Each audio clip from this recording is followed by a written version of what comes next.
Hello, everybody. JD here with your Rational Trader Market Analysis Daily.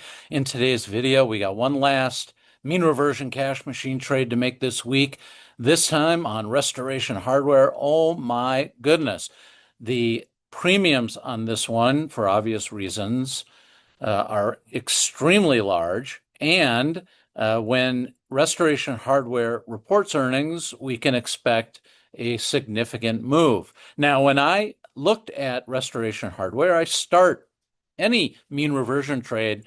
I begin by looking at the two standard deviation lines above and beyond, above and below the mean of the stock. And you can see for Restoration Hardware, the shares are trading right at the mean or just under it as I record this video. So what do we do? Well, in this particular case, where direction is going to be completely unknown, right? It could go higher, it could go lower.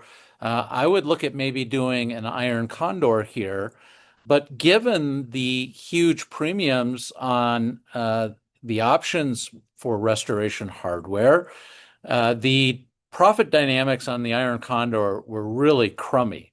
So, plan B. Plan B then was to look at writing some credits, writing a call option, for example.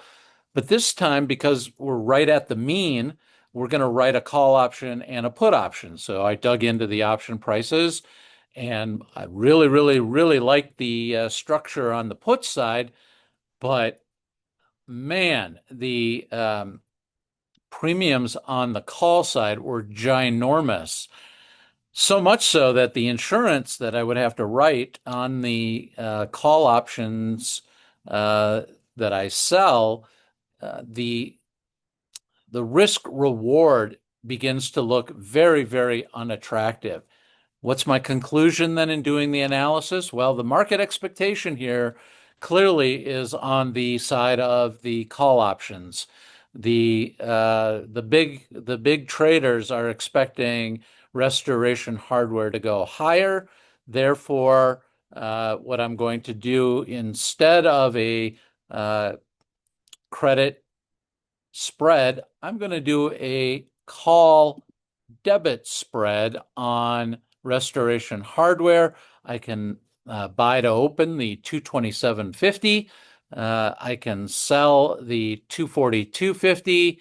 I can do that for about $7.10 of cost or debit for this trade. So that's what I want us to do today. We're going to do a debit spread on Restoration Hardware, riding the coattails of the institutions that have clearly bid up the prices on the call side of the equation. And so we'll see what happens. It's a little bit of a different twist here to our mean reversion cash machine trades, but I hope you see the logic in what we're constructing here based on, again, this very lovely picture of Restoration Hardware trading right around the mean price of the stock. So good luck with all of your trading. That's all we'll have. We'll put a bow on it for this week. I'll be back on Monday with more mean reversion cash machine trades. This is JD. Take care, everybody. Have a great day. Good luck with all of your trading. Tomorrow's podcast day, so we'll see you all next time. Take care, everybody.